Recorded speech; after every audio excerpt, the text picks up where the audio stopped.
राम जय जय राम। श्री राम जय जय राम। श्री राम जय जय राम। श्री राम जय जय राम। श्री राम जय जय राम। श्री राम जय राम। नमस्कार. आज दिनांक 15 जानेवारी. श्रीराम जय जय राम. नामात असणे म्हणजे शुद्धीवर असणे. नमस्कार. आज दिनांक 15 जानेवारी. श्रीराम जय जय राम. नामात असणे म्हणजे शुद्धीवर असणे. दारुड्यांच्या मेळाव्यात सारेच दारूच्या धुंदीत असतात, पण त्यातला एखादा दारू न प्यायलेला असला तर बाकीचे दारुडे त्याला हा शुद्धीवर नाही असे म्हणत असतात. वास्तविक तोच एकटा शुद्धीवर असून बाकीचेच खरे गैरसावध असतात. त्याचप्रमाणे आपण सर्वजण विषयात दंग असल्या कारणाने जो नामात असतो त्याला आपण हा शुद्धीवर नाही असे म्हणत असतो. वास्तविक पाहता नामाशिवाय जगात दुसरे सत्य नाही अशी ज्याची दृढ भावना असते तोच खरा शुद्धीवर असतो. आपण मात्र भ्रमात असतो. आपल्याला झालेला हा भ्रम नाहीसा करायला 3 उपाय आहेत. एक सद्विचार, दुसरा सत्संगती आणि तिसरा नामस्मरण. भगवंताचा विचार हाच खरा सद्विचार. एखाद्या माणसाला म्हटले की तुझे अवयव आणि रंग यांच्याशिवाय ये, तर त्याला येता येणार नाही, कारण तो जिथे आहे तिथे त्याचा रंग आणि अवयव असणारच. त्याचप्रमाणे नाम, संत आणि भगवंत हे एकमेकांना चिकटूनच आहेत.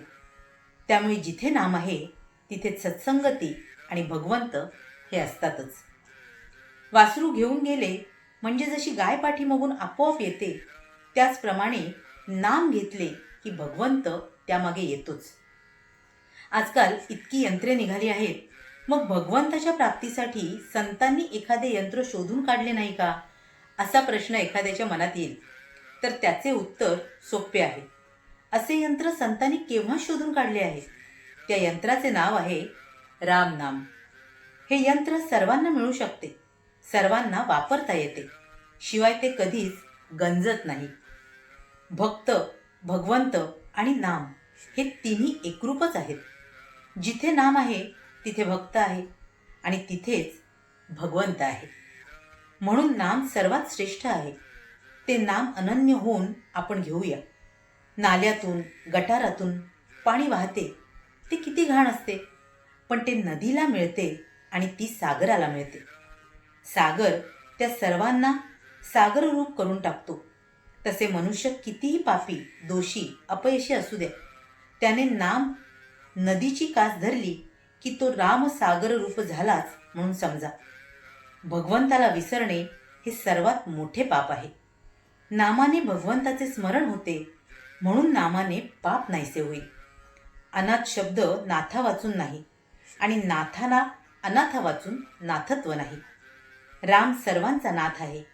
त्याच्या अखंड स्मरणात आपण राहूया. प्रपंच हा वनवासासारखा आहे.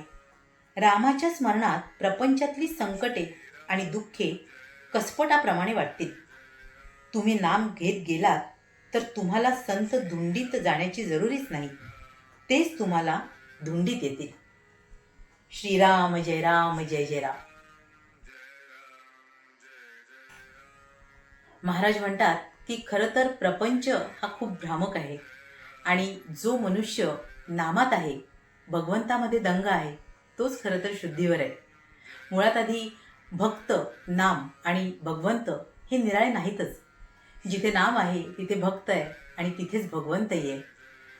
आणि म्हणूनच आपण खरं तर आपल्या आयुष्यात सातत्याने, निष्ठेने हे नाम घेणं, याच्यात दंग होऊन जाणं आणि आयुष्यातला शाश्वत आनंद प्राप्त करणं हेच आपल्या आयुष्याचं मूळ साध्य मानलं पाहिजे. आणि हे साध्य आपल्याला जर साध्य करून घ्यायचं असेल तर आपल्याला आपल्या गुरूने दिलेलं साधन नामस्मरणाचं सातत्याने घेणं आवश्यक आहे.